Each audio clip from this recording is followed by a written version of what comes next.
తరికిడగడగదిగుతరికిడగదలికిడదుం తద్దీం తద్దింగిన్నత్తుం ధీం తద్దింగిన్నత్తుం ధీం తద్దింగిన్నత్తు తా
खाक की पुतलियां हवा की ताल पर थरकने लगी। आफताब अपनी जिबल्लत की रविश पर बंधा बदलियों की ओट में कभी छुपता कभी झांकता अपने सफर की दूसरी मंजिल तय कर रहा था।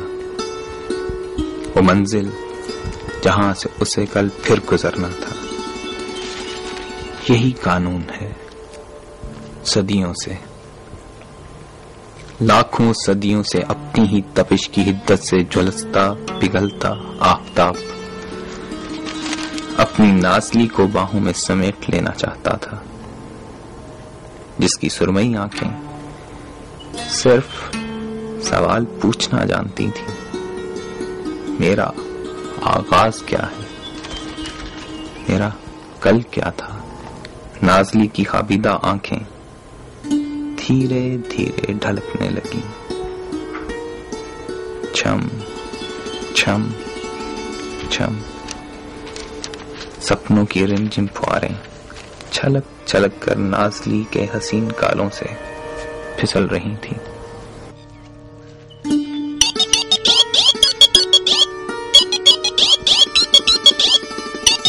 हेलो हेलो हेलो हेलो जी फरमाइए। हेलो जी हेलो, क्या मैं उस नाशुक्रे राइटर से बात कर सकता हूँ जो इस वक्त अपने शाहकार को इख्तिताम देने पर तुला हुआ है? आप गालिबन वो लालची एडिटर हैं जिन्हें सिर्फ और सिर्फ अपनी कंपनी का प्रॉफिट सुझाई देता है और बस। साहिर, तुम्हें अपने टैलेंट की जरा कदर नहीं है यार। तुम नाज़ली को यूं बीच राह में कैसे छोड़ सकते हो? इतना मैं वादा करता हूँ, उसको बीच राह में नहीं छोड़ूंगा। उसकी उंगली पकड़कर उसको उसके अंजाम तक पहुंचाकर ही दम लूंगा। इसका मतलब है तुम अपनी जिद नहीं छोड़ोगे। ठीक है यार, जैसी तुम्हारी मर्जी। मगर यकीन मानो, मुझसे ज्यादा इस बात का अफसोस तुम्हारे उन चाहने वाले रीडर्स को होगा जो तुम्हारी वजह से अपनी उस नाज़ली से दूर हो जाएंगे। उसकी रोमानवी दास्तान, उसका वो सहर। अपनी 5 साल पॉपुलैरिटी के बाद नाज़ली यूं एकदम सबकी नजरों से ओझल हो जाएगी। नाज़ली उन्हें याद रह जाए, इससे ज्यादा मुझे और क्या चाहिए। मैं अपने नावल के आखिरी चैप्टर्स पर हूं। अपने गोशा तन्हाई से जब मैं वापस आऊंगा तो तुम्हारे डाइजेस्ट के लिए 12 महीने की ग़ज़ा मेरे साथ होगी।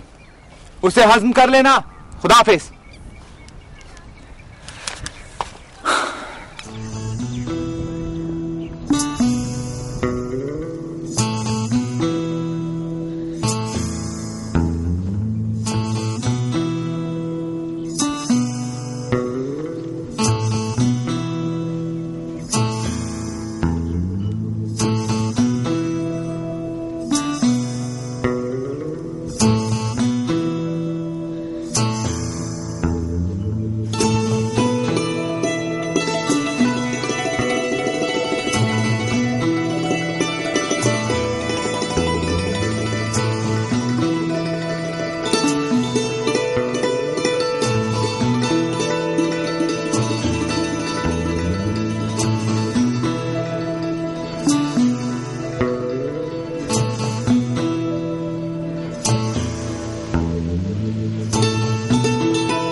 पे कहानियां लिखने के लिए आते हो?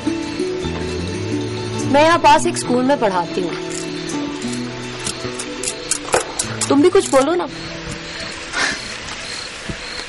क्या बोलूं? मुझे खामोशी अच्छी नहीं लगती। खामोशी कुछ कहना चाहती है,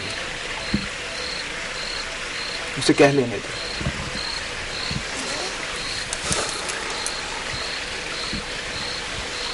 ये हवा है,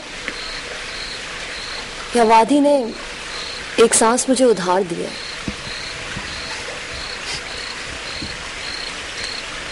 ये तुम मुझे कर्तव्य करने पर मजबूर क्यों कर रही हो? कर्तव्य? मैं? हमारे प्रोफेशन की यही बुरी बात है, लोग हमें मदारी का बंदर समझते हैं। इधर डुगडुगी बजी नहीं और उधर हमने अपने अल्फाज के कर्तव्य दिखाना शुरू कर दिए।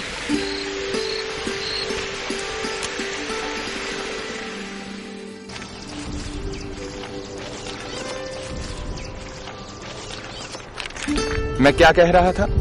तुम किसी सियाने आदमी की बात कर रहे थे।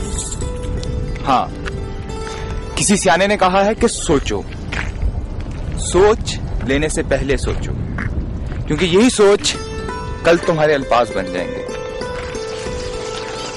और यही अल्फाज तुम्हारे अमाल बन जाएंगे।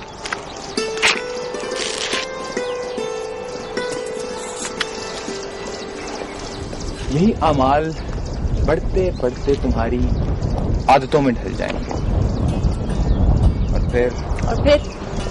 और फिर इन आदत पर खड़ी होगी तुम्हारी शख्सियत की इमारत।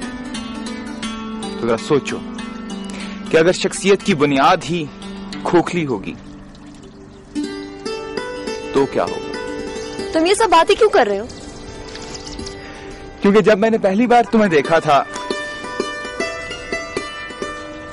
तो मुझे बिल्कुल नाज़ली जैसी लगी थी। तो इसमें कोई शक है क्या?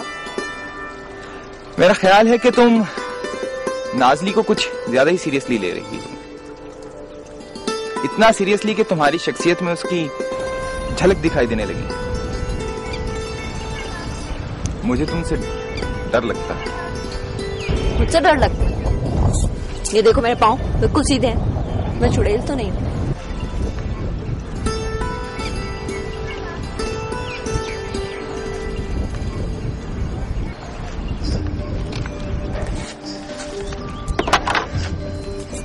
तुम जानती हो, तुम्हारी आंखें सांस लेती हैं। ऐसी आंखों के ख्वाब जिंदा होते हैं, उनमें अपनी ताबीर पा लेने का जुनून होता है। नाज़ली भी एक ख्वाब है, मगर उसे भी एक दिन टूटना है, खत्म होना है। कौन करेगा उसे खत्म? तुम? मैं तुम्हें भी इस ख्वाब में घसीट लूंगी, याद रखना।